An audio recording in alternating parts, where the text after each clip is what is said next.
We're going to talk about Dr. L, who's a veterinarian in Pennsylvania, and he is married and has 2 kids. Dr. L, he's one of my favorite people. He's like a professor, but he is a consummate entrepreneur. He is definitely one of those people that understands his owner responsibility in owning his veterinary practice. And it was interesting because when he came to us, one of the first things he said was, I know I'm in good shape, but I don't know what that means.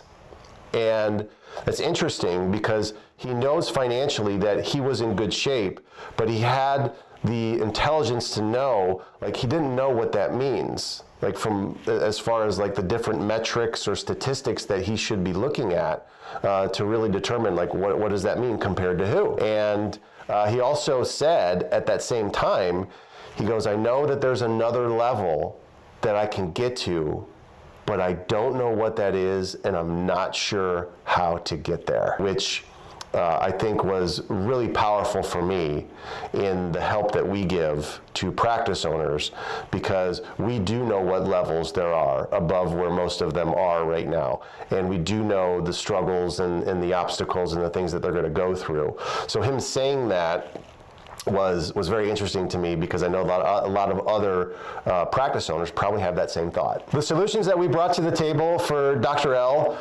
again, were very simple but very powerful.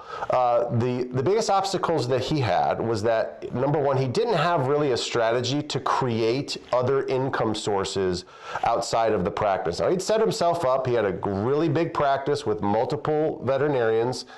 He had a building that was worth a big asset, but he really hadn't built or stressed creating other income sources outside of the practice, and really wasn't sure like how to do that. So like most people, we showed him how to utilize the business cash flow in a way that he hadn't before. And when we first started with him, he was like a little skeptical about whether or not that would work, because we show people how to systematize their profits and basically expense out certain percentage of their profits for the benefit of the household to create other income sources. And he was a little skeptical that that was going to work.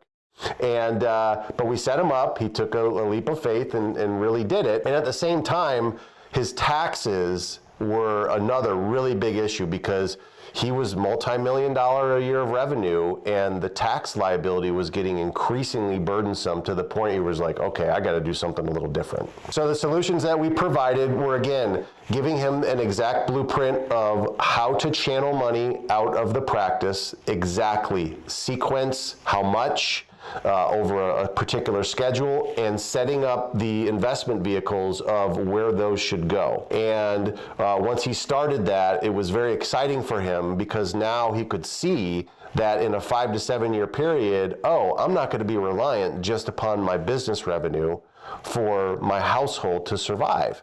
And that was very appealing to him, and he really liked to see that. From a tax standpoint, we gave him a couple different strategies that were really significantly able to lower his tax bill, which I think, if you ask him, that was very important to him, because he understands the value of money, and he understood that I'm paying a lot in taxes and I don't want to anymore. The whole team here is really proud of the progress that Dr. L has made, and it really has been in a fairly short period of time, really over a 2-year period, but he's been able to lower his effective tax rate by right around 10%, and he has been able to set up a systematic and automatic method of taking 10% of his practice revenue and channeling that for the benefit of his household.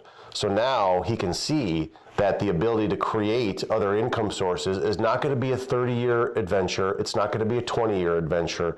He's going to be able to do this in 5 to 7 years. And he still wants to be a practice owner right now. He still wants to continue to own the practice.